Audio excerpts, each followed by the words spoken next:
Hey all, welcome to the first episode of Physiotherapy Myth Busting series. അപ്പോൾ ഈ series നമ്മൾ discuss ചെയ്യാൻ പോകുന്നത് ഫിസിയോതെറാപ്പിനെ കുറിച്ച് എല്ലാവർക്കും ഉള്ള കോമൺ ആയിട്ടുള്ള മിസ്കൺസെപ്ഷൻസിനെ കുറിച്ചാണ്.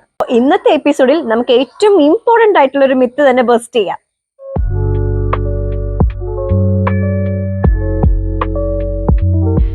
ഫിസിയോതെറാപ്പി എന്ന് പറയുന്നത് നമ്മുടെ ബുദ്ധിമുട്ടുകളെ ചികിത്സിക്കാൻ മാത്രമല്ല, പലതിനെ പ്രിവെന്റ് ചെയ്യാനും ഓവറോൾ ഹെൽത്ത് സ്റ്റെബിലിറ്റിക്ക് വേണ്ടി കൂടെ ഉള്ളതാണ്. അതെങ്ങനെയാന്നല്ലേ നമ്മൾ കേട്ടിരിക്കുന്ന ഇങ്ങനെയൊന്നും അല്ലല്ലോ. എന്തെങ്കിലും ബുദ്ധിമുട്ടുണ്ടെങ്കിലോ ഡോക്ടർ പറഞ്ഞാലോ മാത്രമേ ഫിസിയോതെറാപ്പിസ്റ്റിനെ കാണാൻ പാടുള്ളൂ എന്നല്ലേ. This is one of the biggest myth in physiotherapy. അത് നമുക്ക് മാറ്റണ്ടേ? Let's see how physiotherapy helps in other ways to. 9 to 5 desktop വർക്കേഴ്സിന് അവരുടെ ജോലിയുടെ നേച്ചർ കൊണ്ട് IVDP, സ്പോണ്ടിലൈസിസ് എന്നീ പറഞ്ഞ പല പ്രശ്നങ്ങളും വരാനുള്ള സാധ്യത വളരെ കൂടുതലാണ്. പക്ഷെ ഇത് പ്രിവെന്റ് ചെയ്യാൻ പറ്റും. എക്സസൈസസ്, എർഗണോമിക്സ്, പോസ്ചർ കൺട്രോൾ എന്നീ പല ടെക്നിക്സ് ഒക്കെ യൂസ് ചെയ്തുകൊണ്ട് നമുക്ക് ഈ ബുദ്ധിമുട്ട് വരുന്നതിന് മുമ്പ് തന്നെ പ്രിവെന്റ് ചെയ്യാൻ പറ്റും.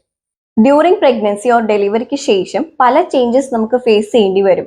Like pelvic floor weakness, postpartum pain, weight gains എന്നിവയൊക്കെ. Strengthening, stress relieving technique, weight management എന്നിവയിലൊക്കെ നമുക്ക് ഈ പ്രഗ്നൻസിയുടെ ബുദ്ധിമുട്ടുകളെ വളരെ ഈസി ആയിട്ട് മാനേജ് ചെയ്യാൻ പറ്റും.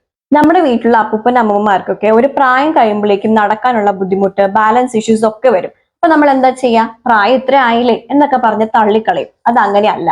Balance training, mobility programmes and also fall prevention ടെക്നിക്സിലൂടെ നമുക്ക് അവരവരുടെ ജോലി അവർ തന്നെ ചെയ്ത് ഹാപ്പി ആയിരിക്കാൻ സഹായിക്കാൻ പറ്റും. എന്തുകൊണ്ടാണ് അത്ലറ്റ്സും സ്പോർട്സ് പേഴ്സൺസും ഒക്കെ എക്സസൈസ് അവരുടെ ഡെയിലി റൊട്ടീൻ്റെ ഒരു ഭാഗമാക്കി മാറ്റുന്നത്? ഇഞ്ചുറീസ് ഉള്ളത് കൊണ്ട് മാത്രമാണോ? അല്ല. അവരുടെ muscle strength and control increase ചെയ്ത് ഓവറോൾ പെർഫോമൻസ് കൂട്ടാൻ വേണ്ടിയിട്ട് കൂടിയാണ്. That is why in sports physiotherapy is a game changer. So physiotherapy helps every generation tune in perfectly.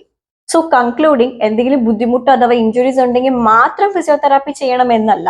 ഒട്ടുമിക്ക ആൾക്കാർക്കും ഉണ്ടായിരുന്ന കോമൺ മിസ്കൺസെപ്ഷൻ കുറച്ചെങ്കിലും മാറിയെന്ന് വിചാരിക്കുന്നു. Share this piece of information with your friends and families. Next എപ്പിസോഡിൽ നമുക്ക് അടുത്ത myth bust ചെയ്യാം. Until then stay tune to ഫിസിയോഗ്ലാം.